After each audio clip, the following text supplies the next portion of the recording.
They talk a lot about scalability in business and integration and sideways penetration and all these buzzwords, and I never really listened. I have a very inefficient method of sending book orders out because I've never needed a better one. I've only ever needed to send 1 or 2 books per month. But when The Guardian decides to drop a frankly insane article, my book sales went hundreds of book sales. So I got a choice, right? Do I quickly adopt a more efficient postage method to pump these out?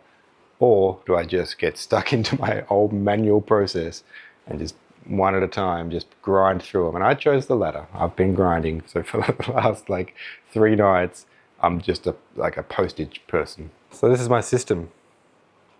I get a Sharpie. I write the address. I get the book. That doesn't look too bad. Does. I'm not finished yet. Get a little... I had to cut all these out individually. That's my return address. Oh yeah, and I need to chuck 3 stamps on each. I must remember that. Yes, stamps. Where's my stamps? This is where it really gets bad. So when you go to the Australia Post, what they'll do is they'll grab your letter, they'll hold up this little cardboard, piece of cardboard, and it has a slot in it. And they'll see if your letter fits through the slot. If it fits through, you're in luck, and it's only going to cost you $4.50. But quite a lot of people bought more than 1 book. Most people bought 2. That doesn't fit through the slot. And when it doesn't fit through the slot, 1 parcel, the size of 2 books, was $11.60. If I take that order of 2 books and send them individually, it's 2 times $4.50, $9. Or I could package them together and send them for $11.60. $2.60 more.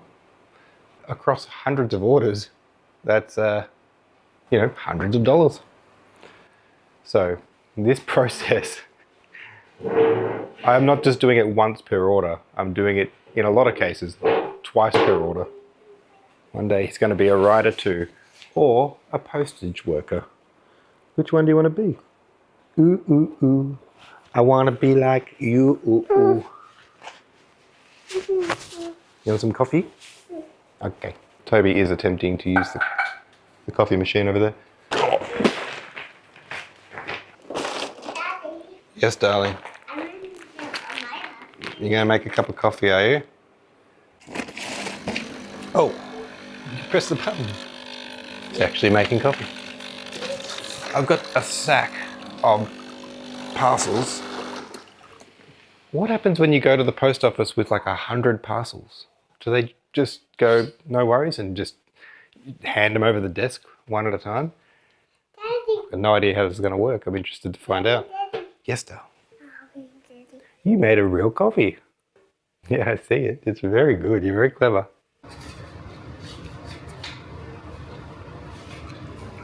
Now that we were all appropriately caffeinated, it was time to find out what happens when you take about 100 parcels to the post office. What a beautiful winter morning in Doreen. It's autumn.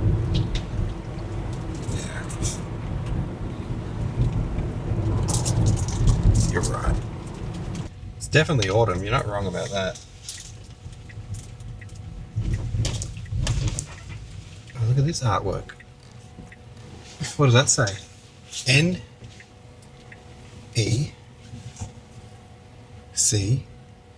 HX. Hey. Hey, you got food all over you. What's all this food? You grubby bubby. A fish. Alright. Can you push the button for me? Oop. Puppy. Bye, car. What's that? It's the leaves from the trees. It's like raining leaves.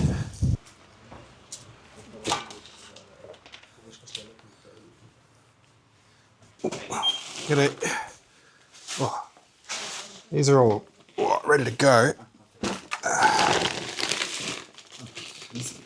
Easy. easy. That's it? Oh, too easy. Thanks so much. Cheers. Oh, that's how you do that. Oh, fire truck. Cool. That's how you do it. Apparently it's easy. And got my bag back. Having been thoroughly underwhelmed by the efficiency of the Australia Post, I jumped in the car to head off on my next mission to find a copy of War and Peace to destroy. Rick Hind on ABC Radio Darwin. It's just beautiful. And the ABC Listen app. It's 20 to 9 on 1057 ABC Radio Darwin. Have you ever tried to crack open one of those enormous books and just it spat you out? Tolstoy's War and Peace. Grappling with Russian literature just sent you running for something a little easier? Your next guest wants more people to experience War and Peace. And welcome to 1057 ABC Radio Darwin. Oh, thank you, Rick. Good morning. Good morning, Darwin. That is quite a gear shift for you from your previous conversation into probably the It serious certainly stuff. is. It certainly is. Look, we don't have a huge amount of time. Like, it's not going to be War and Peace, this interview. Oh, okay. We'll keep it short. So, what do you think? Why did it take off all of a sudden? I don't know. Probably blame Bluey. He's spread the good word of bogans around the world, and people like a bit of Aussie slang now, I suppose. So, chuck it in some Russian literature. Why not? Now, can you give us an idea of what it's like to read a bogan version of War and Peace? I'd say I'm still just reeling that I just name-checked Bluey for all this. It's not Bluey's fault.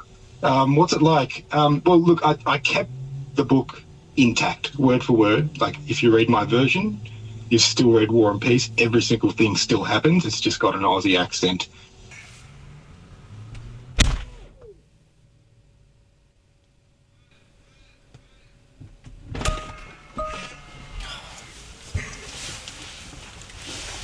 Coffee. Gotta re-up. Fresh pots. I'm a proper addict. I admit it. This is where the Sydney conversation begins. Afternoons with James Valentine. On 702 ABC Radio Sydney.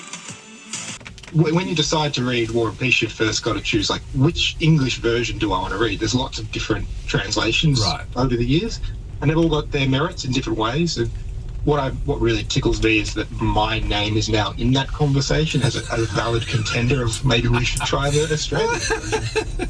There is an Australian version, of course, of recent vintage. And are you fluent in Boganese yourself? Pretty fluent, yeah. I came up in in the mean streets of Lilydale and in Wonthaggi out here in Victoria, kicking around skate parks and footy grounds and stuff. So I think I speak language. One time after school snack, I had a meat pie and we'd run out of sauce, so I put baked beans on top of it. And I think that is a credential for being a bogan. That gets me across the line. I'm not questioning it at all. That's it. It's pretty good. It's actually pretty good. That is very good. That's you're certifiable. It's mainly set in the aristocratic world, isn't it? Very much so. Yeah. So it's set in very high society, Russia in the early 1800s. There's quite a barrier there to readers to get across, because it sort of assumes that you're familiar with that space as a reader. Yeah. And a lot of us aren't. And so actually I found that the informal and kind of very specific vernacular of Boganese is a pretty useful tool to simplify what's going on into our more modern way of telling a story. Have you published this as such? I've self-published the first 2 books out of the 16. The project started in 2019. Book 1 came out, and literally no one cared for about 6 years. And then just some journos turned up and decided to put it in the Guardian and put it here and there. Yeah. And I'm still catching up, to be honest. I don't know what's going on. That's right. Look, typical journos, once it's published from somewhere, we've all got to do it. We've all got to jump on board. So we're all very happy with it. This is Mornings with Saskia Maybank on 666 ABC Radio Canberra. 1,200 pages, 300 361 chapters. Leo Tolstoy's War and Peace is not an easy read, but perhaps it could be. Melbourne writer Anda Lewis is translating the tome line by line. Welcome to the program, Anda Lewis. Thank you so much for having me and for that introduction.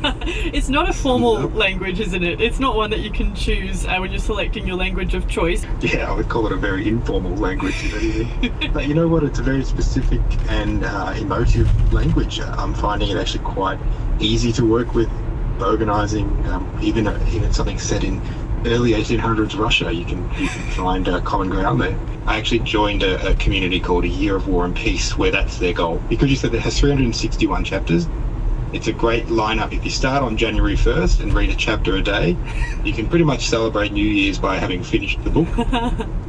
Isn't that awesome? And then where did the idea come from to write your own translation? It came from, during that year, during the podcast, just for a laugh, I would occasionally translate snippets into Bogan. And I got a couple of laughs from that, and that was all the encouragement I needed. So I said, you know what, I'll do the whole book.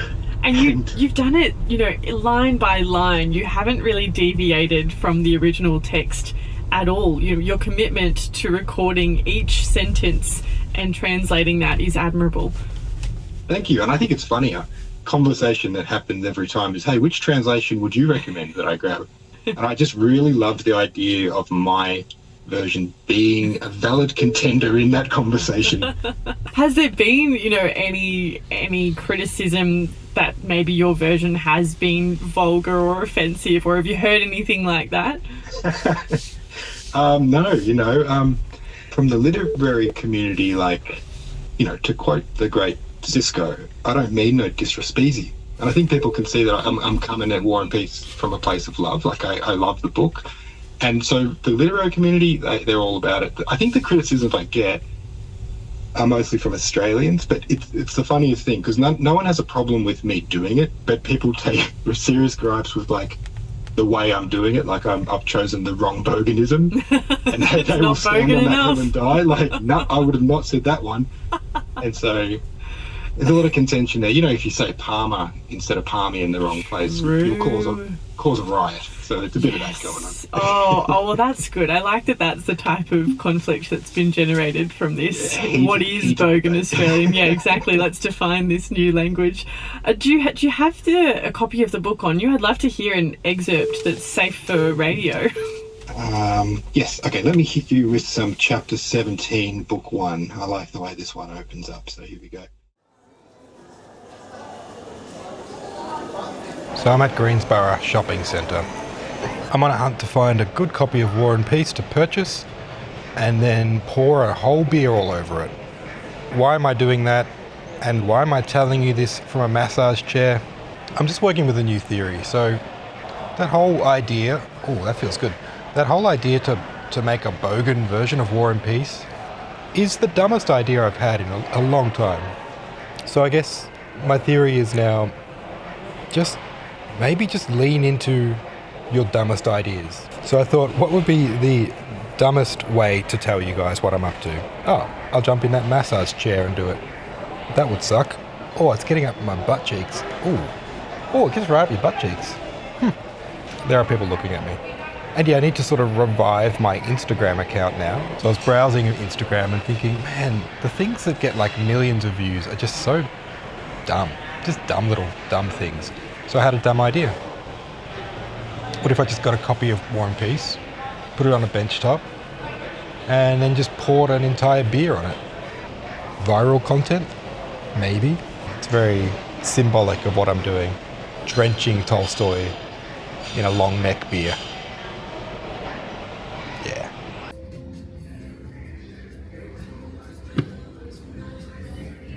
My book, I just need to get some help here. Just wondering if you can help me with a recommendation. Which one of these would you recommend I drench in beer? This one. I think her face is asking to be drenched in beer. Awesome. All right, I'll take that. And do you have a recommendation of what beer would pair well with that? I feel like a long neck of VB. A long ear VB. Yeah. Awesome. Thank you very much. Yeah. I'll take that one. Got it. All right, I got my book. Shout out to QBD Books. Thank you. Ready to destroy this bad boy. All right, that's that done. I've got my War and Peace for Destruction. Shout out to Christy at QBD Books. I went to a different bookshop first and said, hey, I want to buy a copy of War and Peace, but I want to film myself doing it. And they told me it was against the store rules, which is not their fault. So I went to another bookshop, and Christy, absolute legend, such a good sport, was just like, yep, film away, I want to be in it. So shout out to Christy. What a legend. The whole thing. And actually, this morning I woke up to some fantastic news. So I've done a crowdfunding campaign, which is very new to me, to do book 3, to get the next chunk, sorted. And that reached its goal this morning. And so that was fantastic news. And shout out to everyone who backed the project and believed in it. Awesome. Good on you. And maybe it's too soon to be considering other projects, but would you think about ever trying to translate any other big tomes into something more readable? Well, sometimes I wonder if maybe I should have chosen a shorter one to begin with. I think you gave yourself sort of the hardest possible challenge to start with. I did announce yesterday, someone asked me the same question, and I panicked and I announced a sequel to War and Peace. I said it'll be set in space and I'm going to call it 2 War, 2 Peace. Oh, yeah. Got it. Long neck of VB. We're good. I arrived home to find that new books had arrived. Time to get back to packing and posting, but first a bit of lunch, and let's see how Kylie reacts to my newest, dumbest idea. So I got a copy of the book, and a long neck. And what I'm going to do is pour the whole beer on the book.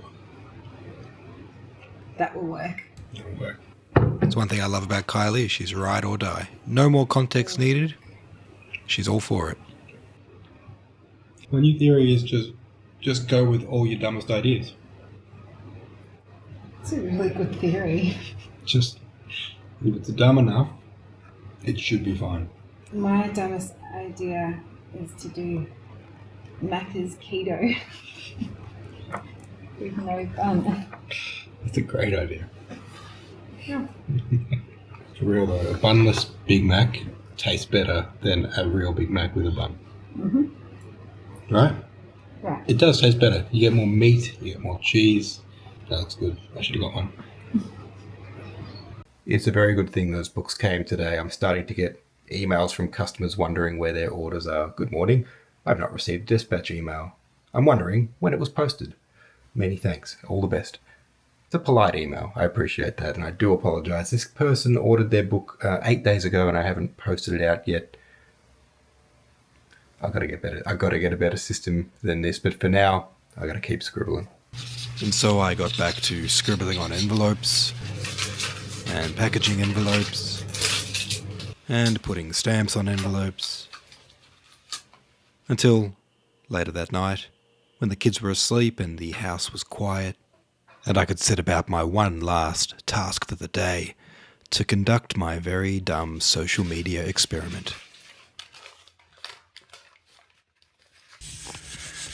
Alright, it's late. Pretty sure I've got COVID or something, but I've got to execute this very dumb idea before I wind down for the night.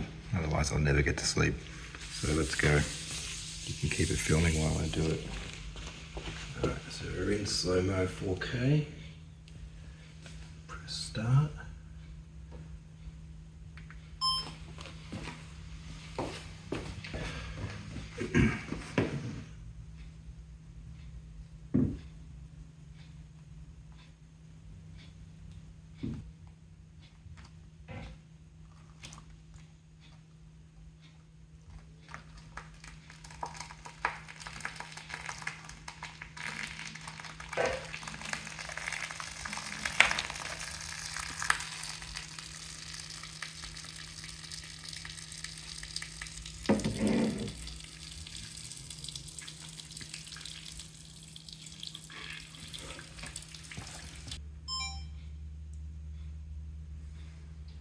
That's very dumb. I'm happy with that. Yeah, get a close up on that. How dumb that is. That's stupendously stupid. Have fun cleaning that up. Yeah, I will. I might just lick it up. Clear the sinuses a little bit. Go have a lick. Oh, now that you've said it, now that it's a dare, I have to do it, otherwise I look like a fool. Like a dickhead. Okay. Here I go. Have a laugh, everyone. Here's the bloody clown. Ah, it's got Toby's weed picks on it.